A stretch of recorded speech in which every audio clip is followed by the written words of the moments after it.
নমস্কার বন্ধুরা, আশা করি আপনারা সবাই ভালো আছেন। আমি রুমা রেসিপি ব্লগসে অনেক অনেক স্বাগত। আজকে আবার আমি চলে এসেছি একটা নতুন রেসিপি নিয়ে। আজকের রেসিপি জিলাপি বানাবো।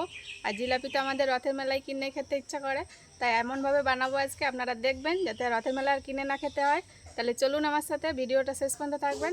আজকের রেসিপি জিলাপি আর পাঁপড় ভাজা সঙ্গে থাকবে। চলুন তাহলে। আজকের জিলিপি বানানোর জন্য নিয়েছি 1 বাটি ময়দা। আর এই 1 বাটি ময়দা দিয়ে 1 কিলো জিলিপি রেডি হয়ে যাবে। তাহলে প্রথমে আমি জিলিপির আগে ব্যাটারটা বানিয়ে নেব। আমি ময়দাটা প্রথমে একটা বড় পাত্রে নিয়ে নেব। এখানে নিয়েছি হাফ বাটির চেয়ে কম তেল দিয়ে দেবো। আপনারা চাইলে ঘিও দিতে পারেন, আমি সাদা তেল দিয়েছি। ভালো করে মিশিয়ে নেব।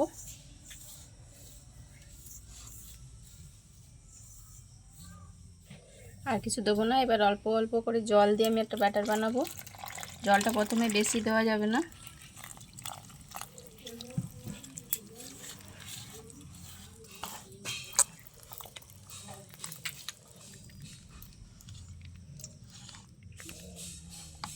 ব্যাটারের ঘনত্বটা এরকম রাখতে হবে। এই দেখুন এরকম পড়ছে, মানে জিলিপির জন্য একদম ব্যাটারটা এরকম ঘন রাখতে হবে। একটু হালকা হলে হবে না, তাহলে কিন্তু ছড়িয়ে যাবে।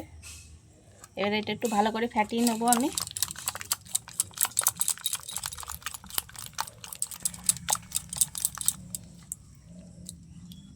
ব্যাটারটা ভালো ফ্যাটানো হয়ে গেছে, এই যে।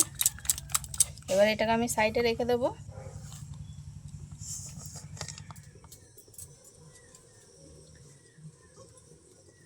এবার জিলিপির জন্য একটা শিরা লাগবে, জিলিপির রস, সেটা আমি বানিয়ে নেবো।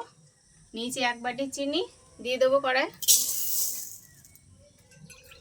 1 বাটি চিনির জন্য আমি 1 বাটি জল দেবো।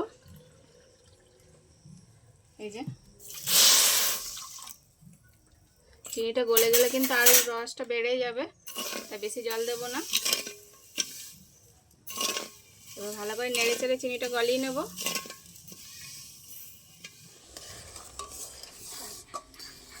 চিনির রসটা ভালো করে ফুটিয়ে আমি একটু মোটা করে নিয়েছি। এই দেখুন অনেকটাই ঘন হয়ে গেছে। 4টে এলাচ নিয়েছি, ফাটিয়ে দিয়ে দেবো। আমি শিরার মধ্যে অল্প হলুদ ফুড কালার দিয়ে দেবো, যাতে রঙগুলো হলুদ হলুদ হয়। বাজারের জিলিপিগুলোতে একটু লাল লাল হয়, সেরকমটাই হবে। তাই আমি শিরার মধ্যে দিয়ে দিচ্ছি ফুড কালার।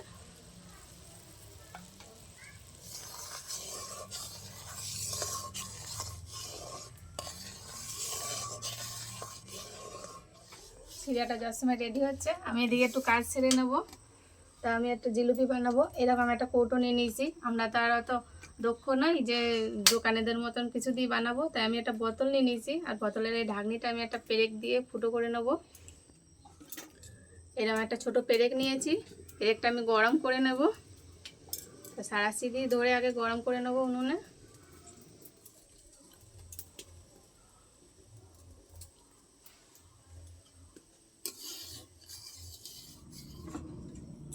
এবারে আমি বোতলের এই ঢাকনিটা এরকম করে ফুটো করে নেবো মাঝখানে। এই দেখুন একটা ছিদ্র হয়ে গেছে।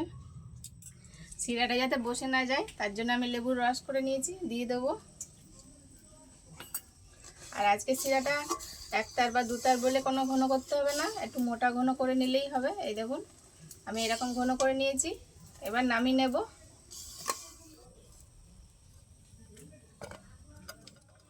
জিলিপি ভাজার জন্য আমি এরকম একটা চওড়া পাত্র নিয়ে নিয়েছি। আপনারা চেষ্টা করবেন যাতে এটা এরকম চওড়া পাত্র হয়, তাহলে ভাজতে সুবিধা হবে। আর দিয়ে দেবো তেল। আর আজকে একটু বেশি তেল দিতে হবে, একেবারে বেশি দেবো না, যাতে উপরে ভেসে যায়।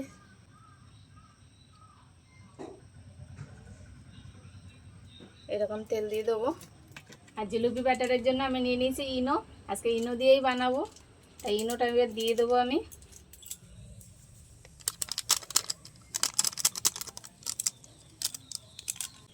এবার হাত দিয়ে আমি আরও ভালো করে ফ্যাটিয়ে নেব।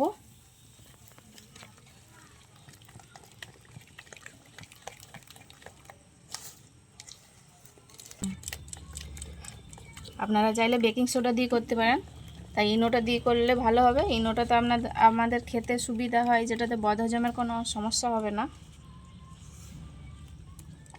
এবার এই বোতলের মধ্যে আমি ব্যাটারটা ভরে নেব।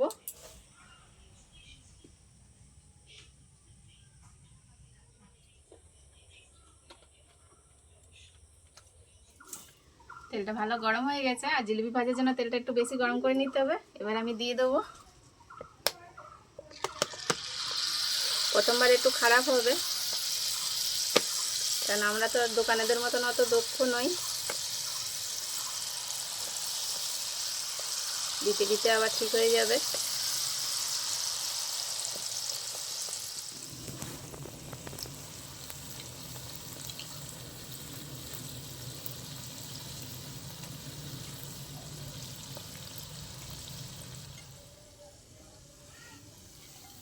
এগুলো বেশি লাল করব না। এই দেখুন এরকমভাবে আমি ভেজেছি, তুলে নেবো। এবার এরকম করে নিয়েছি, আর এগুলো তুলেই কিন্তু রসে দিয়ে দেবো সাথে সাথে, তাহলে ভালো রসটা যাবে এর মধ্যে। ঠান্ডা হলে কিন্তু একটু রস যাবে না।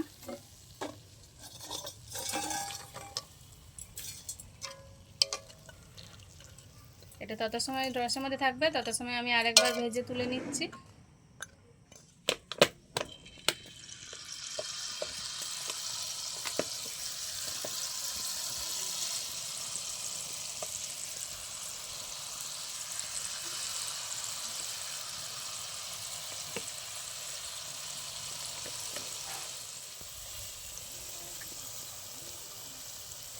ছোট বড় সব রকম হয়ে যাচ্ছে।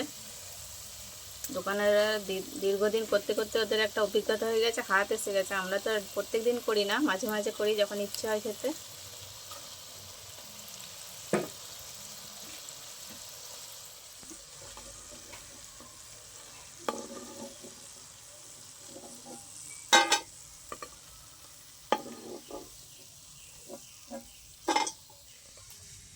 এইগুলো এবার তুলে নেবো আমি, আর যেগুলো ভেজে রেখেছি দিয়ে দেবো।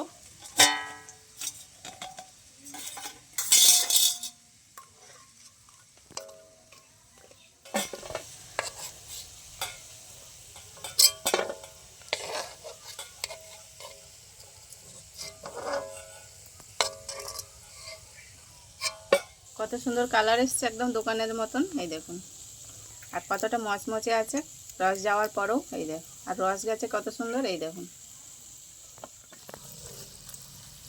আর এই ক্যামেরাম্যান দিয়েছে আমার একটা জিলিপি। এই দেখুন কি সুন্দর জিলিপির শেপ এসছে। আপনারাই কমেন্টে জানাবেন কেমন হয়েছে। এই দেখুন, ওর একটু দিতে ইচ্ছা হলো।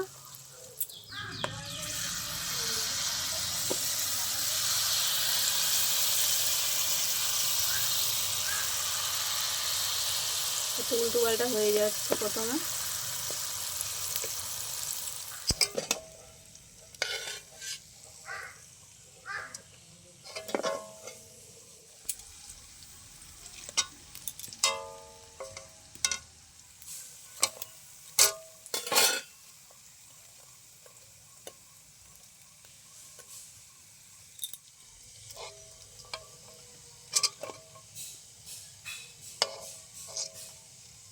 জিলিপি তো সব ভাজা হয়ে গেল। এবার পাঁপড় নিয়েছি, ভেজে নেব।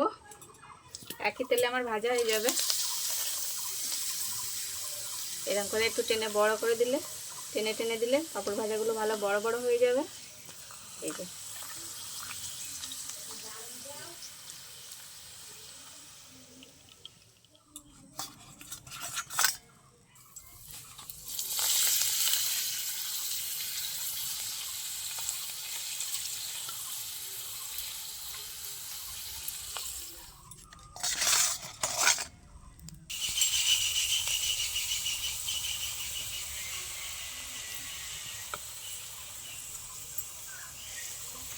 দেখুন পাঁপড়টা কত বড় হয়ে গেছে। এরকম টেনে টেনে ভাজলে কিন্তু পাঁপড়ের সাইজটা অনেকটা বড় হয়ে যায়। এই দেখুন,